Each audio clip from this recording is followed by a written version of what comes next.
மதுபானம் எந்த அளவுக்கு நம்ம உடம்பு கெடுதல் அப்படிங்கிறது நம்ம எல்லாருக்கும் தெரியும். மதுபானத்தை குடிச்சிட்டு 70 வயது உள்ள ஒரு ஆள் ஒரு சிறுவனை துப்பாக்கியால் சுட்டு கொண்டதும் அதே மதுபோதையில் அந்த 70 வயது நபர் போலீஸ்கிட்ட மாட்டிக்கிட்டது இதை கேள்விப்பட்ட நம்ம புருவம் உயர்த்துற ஒரு விஷயம்.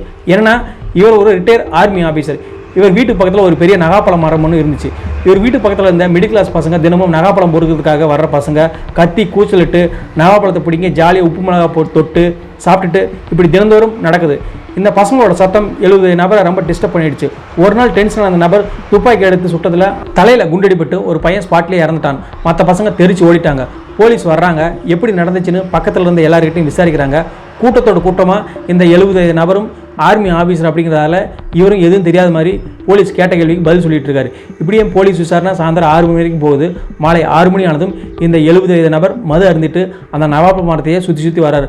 அப்போ தான் போலீஸ்க்கு இவர் மேலே டவுட் வந்த போலீஸ் இவருக்கே தெரியாமல் இவரோட ஃபோன் நம்பரை வாங்கி ட்ரேஸ் அவுட் பண்ணி பார்த்ததில் 70 நபர் நைட்டு 12 மணிக்கு பக்கத்தில் 1 கிலோமீட்டர் இருந்தால் ஏரிக்கரை பாலத்து வரைக்கும் வந்துட்டு திரும்பி போயிருக்காரு தெரிஞ்சிருக்குது.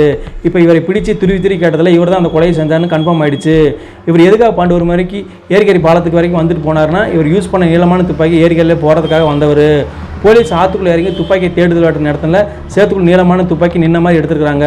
ஒருத்தர் குடித்த மதுவால் ஒரு உசுரும் போய் நிம்மதியாக வாழ வேண்டிய கடைசி காலத்தில் வாழ்க்கையும் போச்சு.